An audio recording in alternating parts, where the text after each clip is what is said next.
इस love story को देखने के बाद आप रोने वाले हो। मुन्ना सरकारी नौकरी करने वाली लड़की अमूल्या से प्यार का इजहार करता है तो अमूल्या कहती है कि जाओ पहले कोई सरकारी नौकरी लेकर आओ, फिर मुझसे प्यार की बातें करना, नहीं तो मुझे अपनी शक्ल भी मत दिखाना। बेचारा मुन्ना घर वापस आता है तो उसके पापा भी उसे घर से भगा देते हैं। मुन्ना की ये कहानी बहुत इमोशनल होने वाली है, इसलिए वीडियो को पूरा जरूर देखना और कमेंट में बताना कि जब आपने अपनी वाली से प्यार का इजहार किया था तो उसका जवाब क्या था। चलिए वीडियो को शुरू करते हैं। कहानी की शुरुआत में हम मुन्ना को पुलिस स्टेशन में देखते हैं। पुलिस वाले उसकी जमकर धुलाई करते हैं और फिर उसे जेल में डाल देते हैं। जेल में डॉन चिंटू और उसके साथी लड़के भी थे। मुन्ना को देखते ही डॉन चिंटू अपने साथियों से कहता है कि ये तो दीवाना है, अपने प्यार की वजह से जेल में आया है।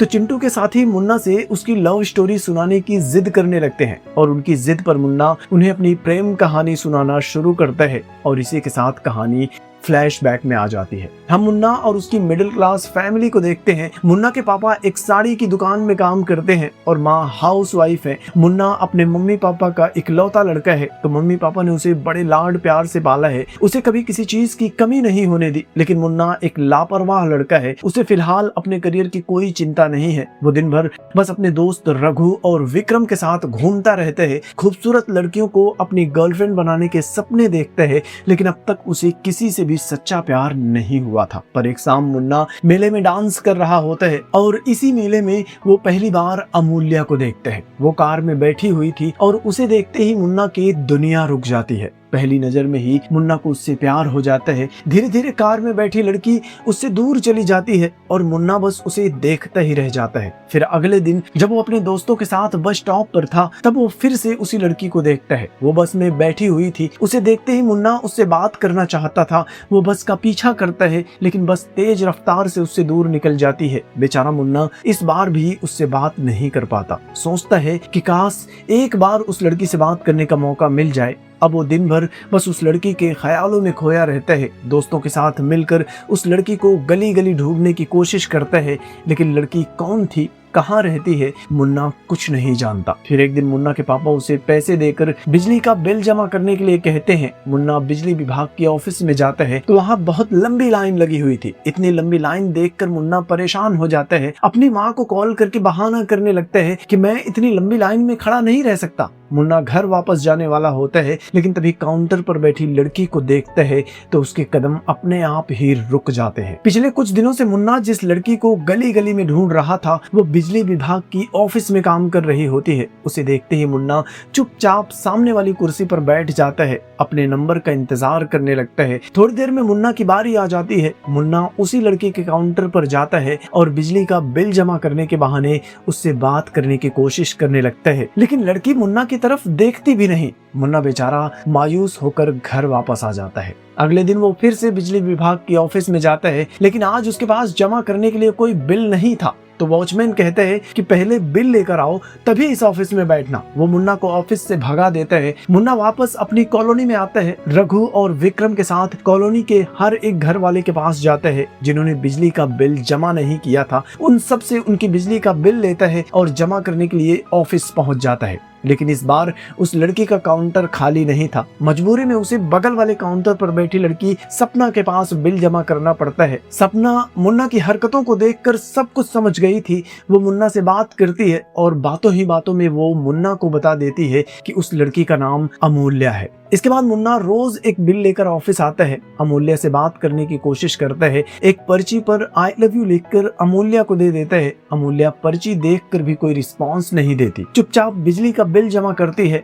और उसे काउंटर से हटा देती है। फिर भी मुन्ना लगातार उससे बात करने की कोशिश करता रहता है। और एक दिन अमूल्या काउंटर पर बैठी हुई थी, तभी पीछे से उसका सीनियर आता है। वो अमूल्या के कंधे पर हाथ रखकर उसका सिस्टम चेक करने लगता है। अमूल्या गुस्से में उसे हाथ हटाने के लिए कहती है। सामने बैठा मुन्ना यह सब कुछ देखकर समझ जाता है कि सीनियर की नीयत ठीक नहीं है। ऑफिस का काम खत्म होने के बाद सीनियर घर जा रहा था तो मुन्ना अपने दोस्तों के साथ उसे रोक लेता है। तीनों मिलकर उसकी खूब पिटाई करते हैं। मुन्ना सोचता है कि मैंने एक हीरो की तरह अमूल्य को बचा लिया है, तो अब अमूल्य उसके प्यार को कबूल कर लेगी। वो अपने सीने पर अमूल्य के नाम का एक टैटू बनवा लेता है। यह देखकर विक्रम उसे समझाने की कोशिश करता है कि यार वो लड़की तुझे कोई भाव नहीं दे रही और तू उसके नाम का टैटू बनवा रहा है, ये गलत है। लेकिन मुन्ना उल्टा विक्रम से ही झगड़ा करने लगता है कि अमूल्य के बारे में कुछ भी मत बोलना। इसके बाद मुन्ना अमूल्य के ऑफिस में जाता है तो टोनी और उसकी गैंग के लड़के ऑफिस से बाहर निकल रहे थे। मुन्ना अंदर जाता है तो देखता है कि अमूल्य बहुत उदास है। सिक्योरिटी गार्ड बताता है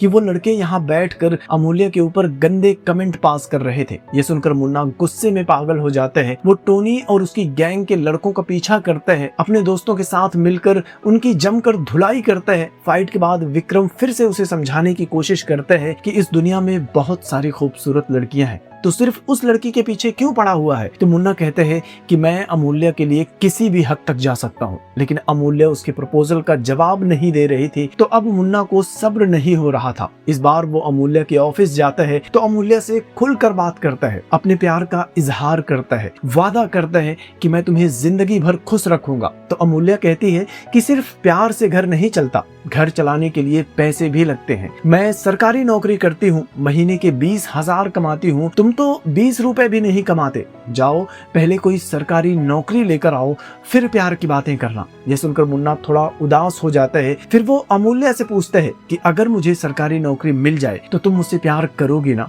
अमूल्य कहती है कि हाँ, लेकिन जब तक नौकरी मिल नहीं जाती मुझे अपनी शकल भी मत दिखाना। मुन्ना उसकी शर्त मान लेता है। सपना से अमूल्य का नंबर लेता है, कहता है कि मैं कॉल नहीं करूंगा, बस मैसेज करके तुम्हें अपने बारे में बताता रहूंगा, तुम मेरा इंतजार करना। वो ऑफिस से बाहर जा रहा था, लेकिन तभी पुलिस वाले वहां पहुंच जाते हैं। थोड़ी देर पहले टोनी गैंग के लड़कों ने अमूल्य के साथ छेड़खानी की थी ना, तो ऑफिस वालों ने पुलिस बुला लिया था। पुलिस वाले इतनी देर बाद पहुंचे थे। टोनी की गैंग के लड़के तो नहीं मिले, लेकिन ऑफिस वालों के कहने पर पुलिस वालों ने मुन्ना को उठा लिया था। इसी के साथ कहानी प्रेजेंट में आती है, जहां मुन्ना जेल में चिंटू और उसकी गैंग के लड़कों को अपनी प्रेम कहानी सुना रहा था। वो चिंटू को अमूल्य का फोटो दिखाता है। सब अमूल्य की खूबसूरती की तारीफ करते हैं, मुन्ना को बधाई देते हैं, लेकिन वो सब इस बात से अनजान थे कि अमूल्य के दोनों पैर नहीं हैं। वो आर्टिफिशियल पैर लगाकर बैसाखी की मदद से चलती है। मुन्ना ने हमेशा उसे कुर्सी पर बैठा हुआ देखा था। अमूल्य ने कभी भी मुन्ना को सच बताने की कोशिश नहीं की।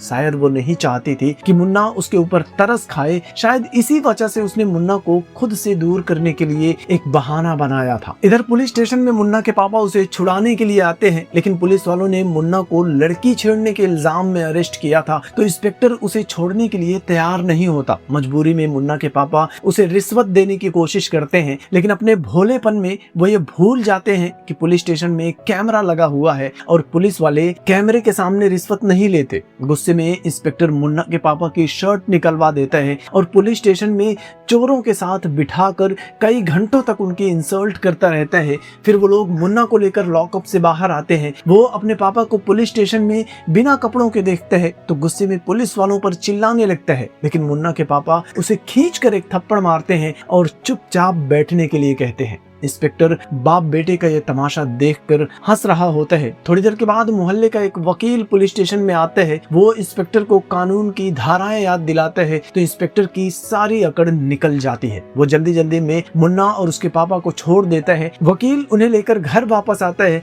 लेकिन मुन्ना के पापा इस बेइज्जती को बर्दाश्त नहीं कर पाते। मुन्ना बार बार उन्हें अपनी सफाई देने की कोशिश कर रहा था, लेकिन वो कुछ सुनने को तैयार ही नहीं थे। वो मुन्ना को धक्के मारकर घर से बाहर निकाल देते हैं। कहते हैं कि आज के बाद तेरे लिए इस घर में कोई जगह नहीं है। मुन्ना ने जिंदगी में पहली बार अपने पापा को इतने गुस्से में देखा था, लेकिन उसे लगता है कि पापा उसको समझने की कोशिश ही नहीं कर रहे हैं, उसके साथ ज्यादती कर रहे हैं, जबकि उसने कोई गलती ही नहीं की है। वो अपने पापा से नाराज हो जाता है और कसम खाता है कि आज के बाद मैं इस घर में कभी वापस नहीं आऊंगा। मुन्ना का दोस्त विक्रम उसे अपने साथ लेकर जाने लगते हैं तो मुन्ना उसे बताता है कि यार सुबह से मैंने कुछ नहीं खाया है, मुझे भूख लगी है। तो विक्रम उसे बिरयानी खिलाता है, फिर उसे लेकर अपने घर चला जाता है। मुन्ना, विक्रम और रघु तीनों दोस्त एक ही कमरे में रहने लगते हैं और तीनों मिलकर सोचते हैं कि आखिर कौन सी सरकारी नौकरी हासिल करना मुन्ना के लिए सबसे आसान होगा। इधर सपना भी अमूल्य के घर पर होती है। वो देखती है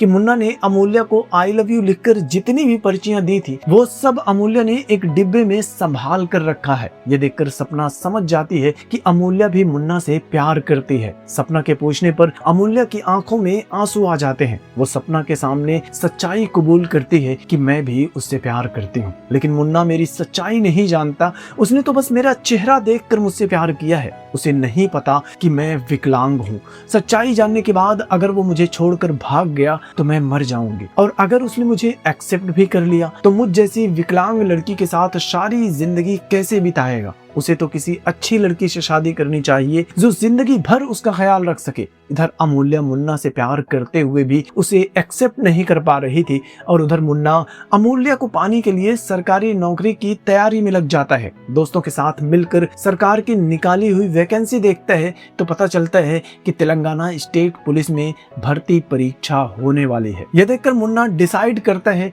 कि अब मैं भी पुलिस वाला बनूंगा। मुन्ना एरिया के सबसे बेस्ट कोच के पास जाता है जो लड़कों को पुलिस विभाग में भर्ती की ट्रेनिंग देता था। मुन्ना पहले दिन दौड़ लगाता है तो आधे रास्ते में ही थक जाता है। उसकी सांसें फूलने लगती हैं। कोच उससे कहता है कि ये सब तेरे बस की बात नहीं है। वो मुन्ना को ग्राउंड से भगा देते हैं। बेचारा मुन्ना अपने दोस्तों के साथ ग्राउंड के एक कोने में जाकर बैठ जाता है। परेशान था, सोच रहा था कि अब भर्ती की तैयारी कैसे करूंगा। तभी टोनी गैंग के लड़के वहां पहुंच जाते हैं। वो मुन्ना और उसके दोस्तों का मजाक उड़ाने लगते हैं। दोनों के बीच फाइट शुरू हो जाती है। टोनी गैंग के लड़के मुन्ना और उसके दोस्तों की जमकर कुटाई कर रहे थे, लेकिन तभी डॉन चिंटू भी अपने आदमियों के साथ ग्राउंड पर पहुंच जाता है। वो आज ही जेल से छूटकर बाहर आया था। वो लोग टोनी और उसकी गैंग की धुलाई करते हैं, उन्हें ग्राउंड से भगा देते हैं। डॉन चिंटू के पूछने पर मुन्ना उसे बताता है कि मैं पुलिस में भर्ती की ट्रेनिंग के लिए आया था। डॉन चिंटू कहते हैं कि इसमें परेशान होने की क्या बात है, मैंने और मेरे लड़कों ने जिंदगी भर पुलिस का सामना किया है,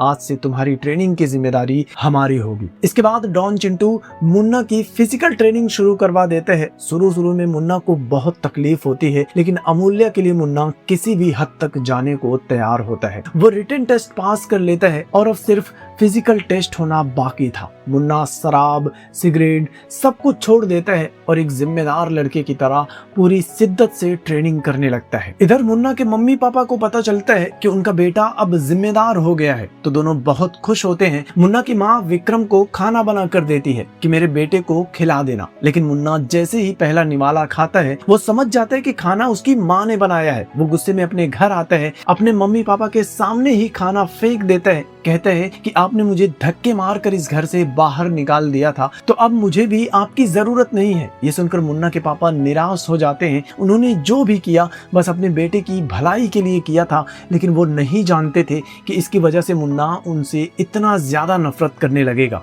खैर मुन्ना वापस विक्रम के घर आता है तो विक्रम का बड़ा भाई उसे समझाता है कि प्रॉब्लम चाहे कितनी भी बड़ी हो, हमें उससे भागना नहीं चाहिए, उसे फेस करना चाहिए। ये सब मैंने तुम्हारे पापा को ही देखकर सीखा है। तुम जानते भी हो कि मोहल्ले में तुम्हारे पापा की कितनी इज्जत है, तुम उनके बारे में कुछ भी नहीं जानते। वो साड़ी की दुकान में लगातार 10 घंटे तक अपने पैरों पर खड़े होकर कस्टमर्स को हैंडल करते हैं। दुकान का मालिक जानबूझकर कोई स्टूल नहीं रखता और तुम 2 दिन की ट्रेनिंग के बाद दर्द से चीखते रहते हो। तुम्हें अंदाजा भी नहीं है कि उनके पैरों में कितना दर्द होता होगा। उनकी बात सुनकर मुन्ना को भी अपनी गलती का एहसास होने लगता है। उसे अब समझ में आने लगता है कि उसके मम्मी पापा उससे कितना प्यार करते हैं। खैर अगले दिन सपना विक्रम और रघु से मिलती है, उन्हें अपने साथ लेकर जाती है और दोनों को अमूल्य की सच्चाई दिखा देती है कि अमूल्य अपाहिज है। यह देखकर विक्रम और रघु शॉक्ड हो जाते हैं। सपना कहती है कि मुन्ना ने हमेशा उसे टेबल के ऊपर से ही देखा था,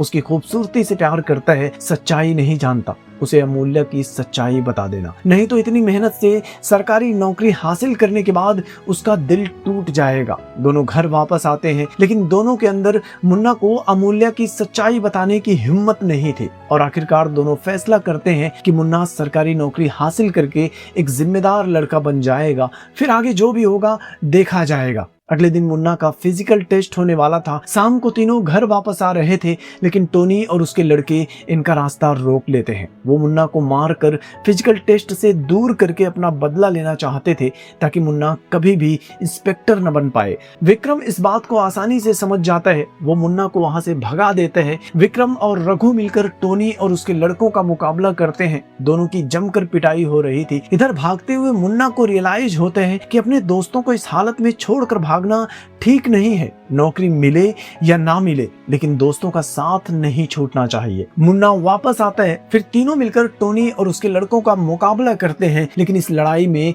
मुन्ना के सर पर चोट लग जाती है। रघु और विक्रम उसे लेकर हॉस्पिटल जाते हैं। पट्टी बंधवा कर घर वापस लेकर आते हैं। इधर मुन्ना की माँ को पता चलता है तो वो भागते हुए अपने बेटे को देखने के लिए आती हैं। रोते हुए अपने बेटे को घर के अंदर लेकर जाती हैं। डॉन चिंटू भी अपने आदमियों के साथ उसके घर पहुंच जाता है।